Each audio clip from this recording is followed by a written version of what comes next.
Hello, everybody here. This is Jama from Tuya, Privacy and Compliance team.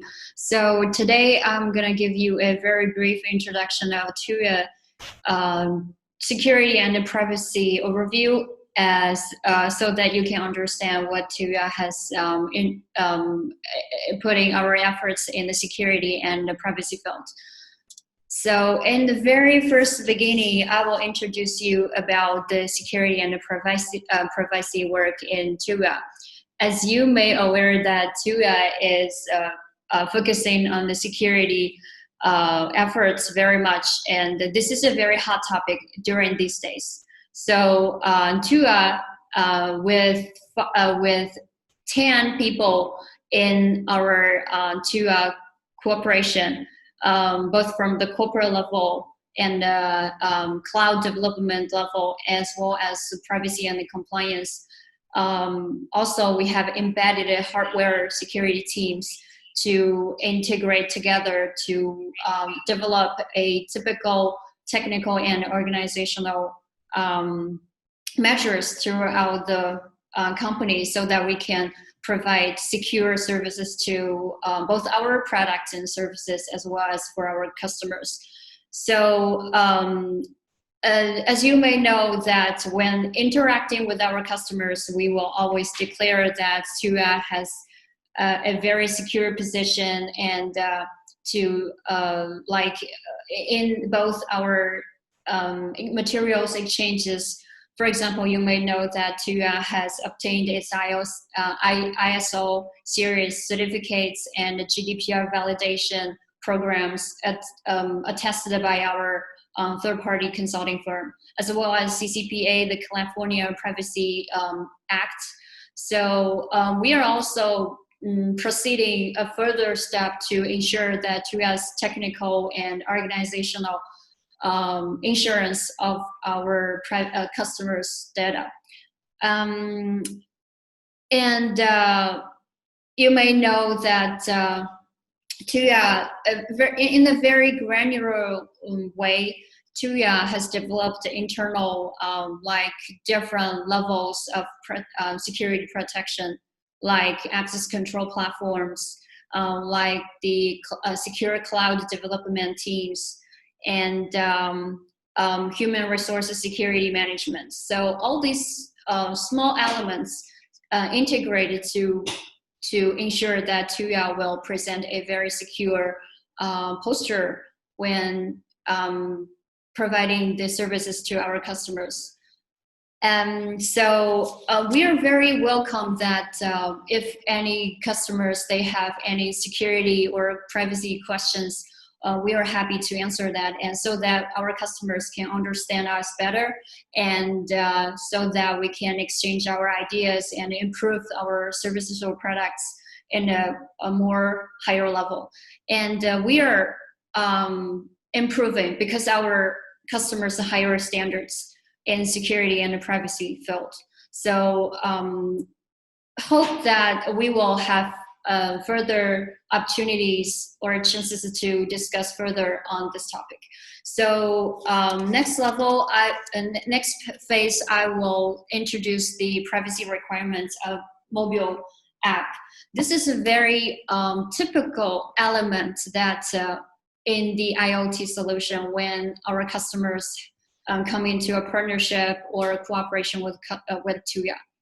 And here, as you may have already know, there's very different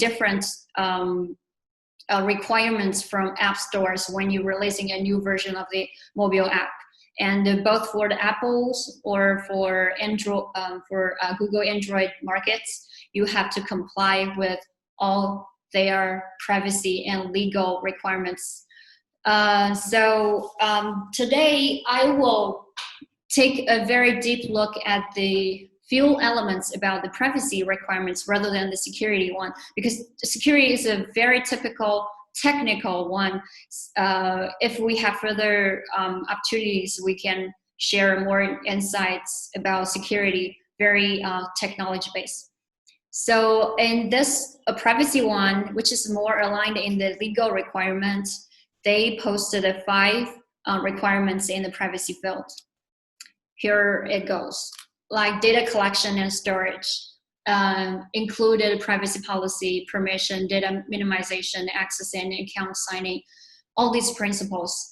Why I select this type of a requirement I wanted to present it to our customer, because there are some customers are from typical manufacturer world, so they're unaware or typical probably less aware of the importance of privacy policy.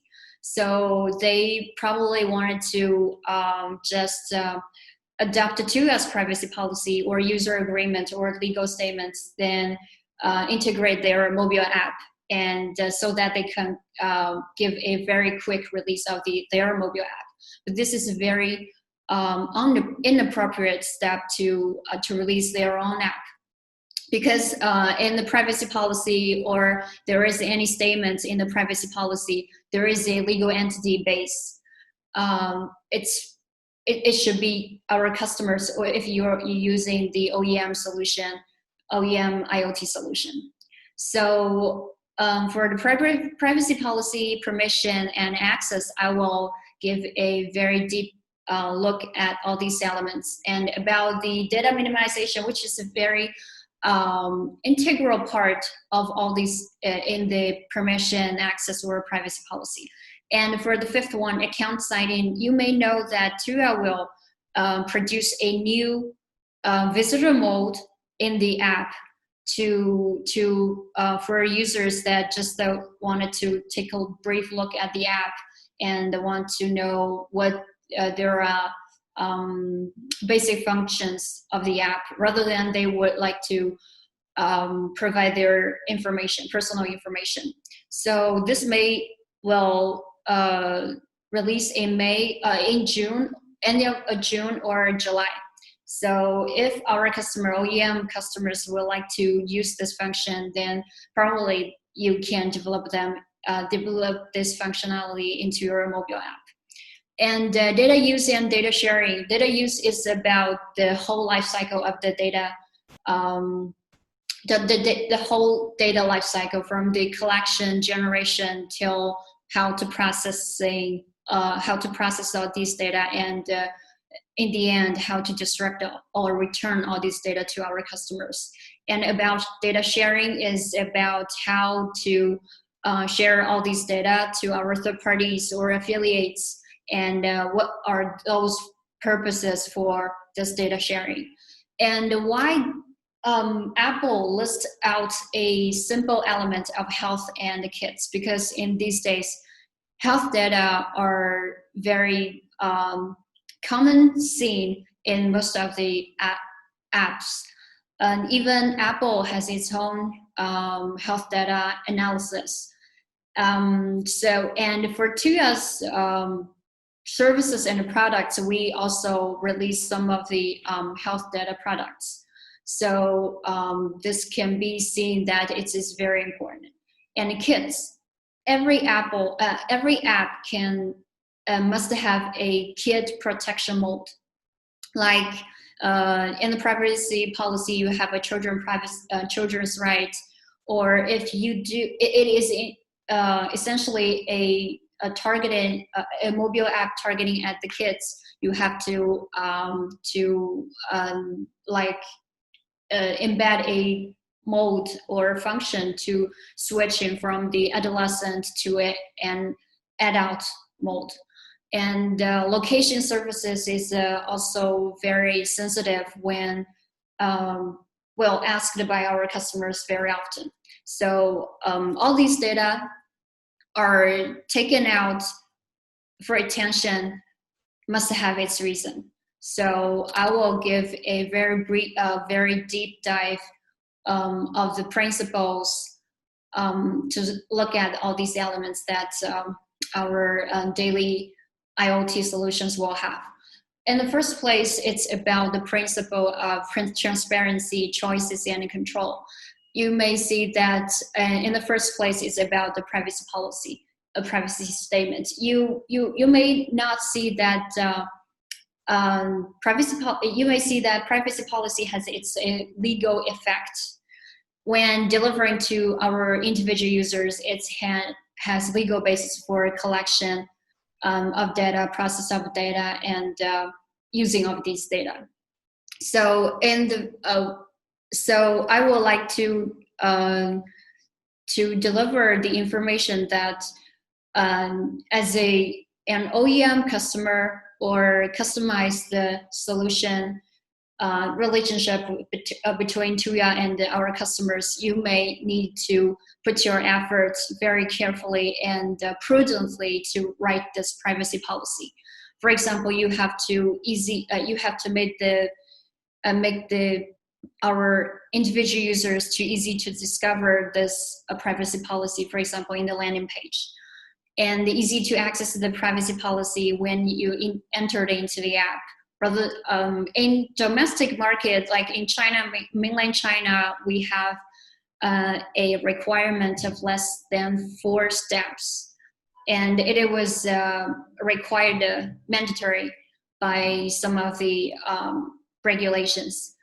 And the third one is identify yourself to users. It's what I previously said about the legal entity definition. If Tuya has its own, Tuya has its own individual users, so we will write our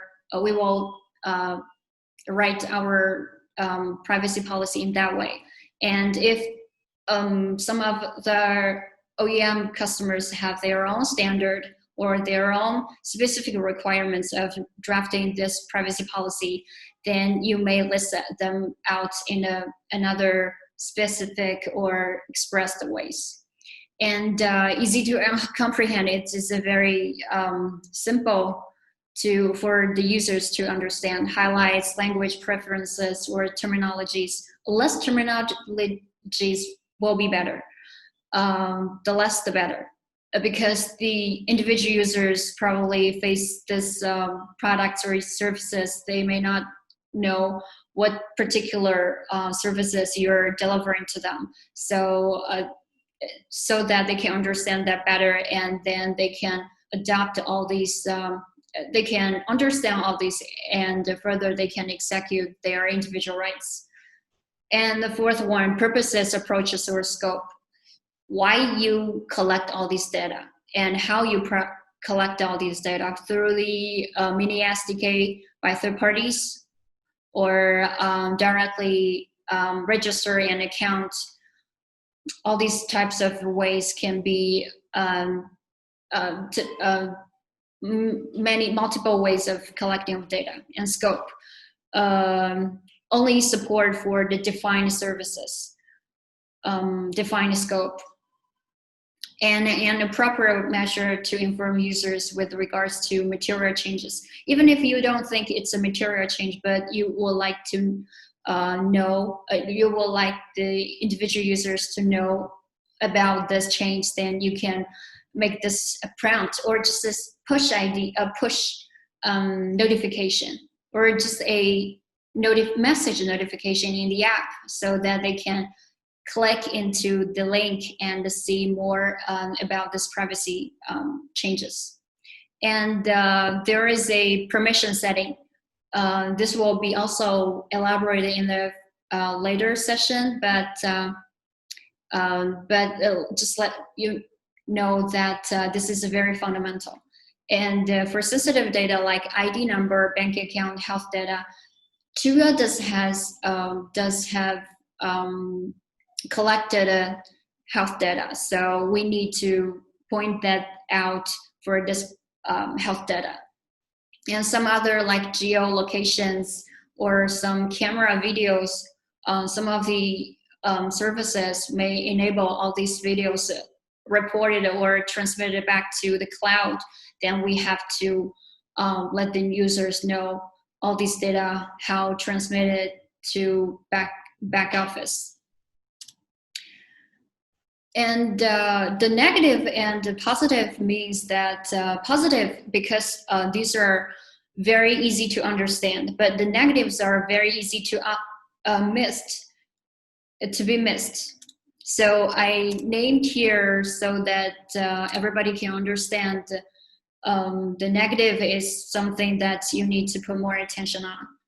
And this is when you enter the mobile app of Tuya Smart Life, you may see some notification prompts before you. Like when you click the agree, you will register with your mobile number or email address.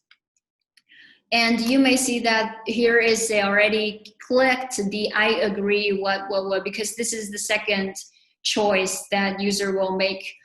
Because previously they have already clicked agree, so we don't want them to double click the I agree, because this is if frequently asked their consent, it will be like unknowing what you are doing. I need to do more actions on this app. This is a bad user experience probably. So this is about consent mechanism. Consent mechanism is integrated in all parts of the privacy policies, or when you use the app, mobile app. For example, prior consent for the collection of data or permission. There are multiple permissions in your app as well as your mobile phone.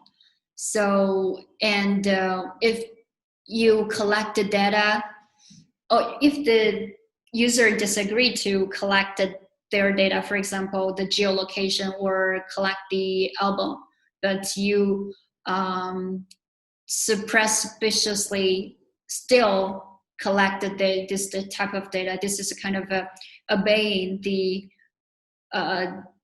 it's a kind of like a counter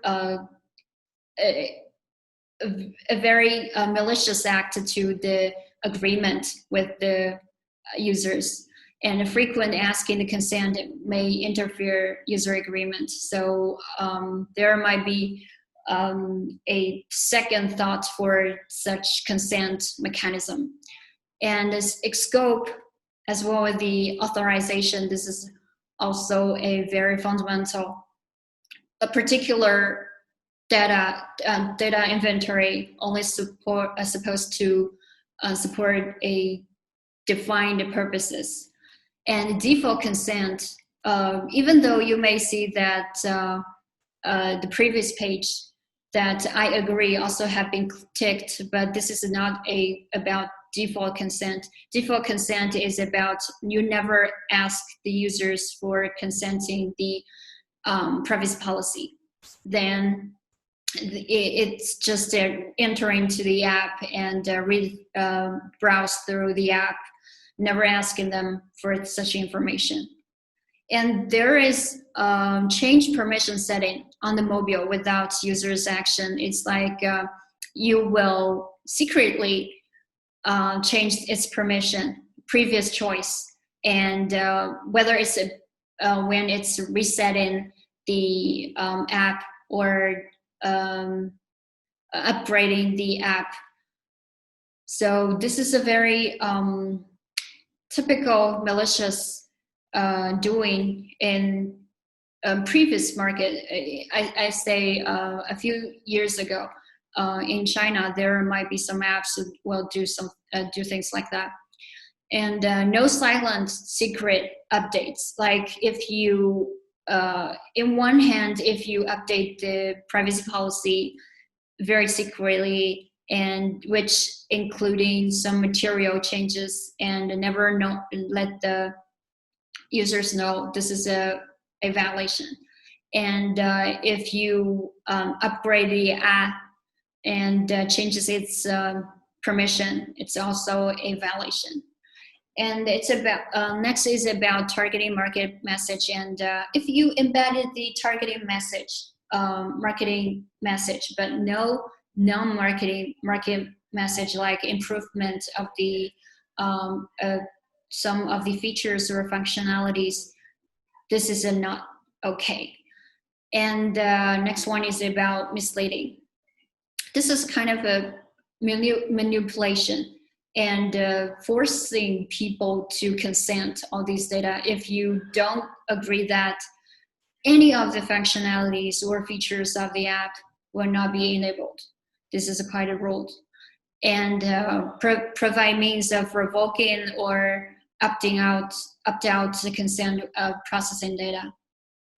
I will give a example of revoke of consent of processing data, like marketing consent. If a user would like to, if a user like to say that I don't want my personal data used for marketing purposes. I don't want to receive any marketing communications from Tuya. And then we have to enable such functionality or choices for them to choose. And all these type of personal data targeted for the marketing solutions, we will never use all these data for that purpose again, which is already enabled. And the next one is about data minimization and purpose minimization. This is very easy to understand, like no relevance with the service. Like if you provide a app only for lighting, but you need to, and there is no audio control, but you need to force them to open the microphone and record in the audio. This is very non-relevant and it's a violation. And about new services of the app, if because there are multiple customers, they will upgrade or improve their OEM app, and there will be more services on the app for their users to choose. So when you provide more services, and it's a typically new service, which is not a replacement of old one. So you have to let the individual users to know that this change. And multiple permission at one time. There even the year before last year, there are many apps in China market. They will gain the permission at one time, just one click for about 8 or 10 permissions at one time. And data sharing. Data sharing is very typical one when we doing the delivering the services and products in the app. For example, in the app version 3.9.0, we use Google Analytics.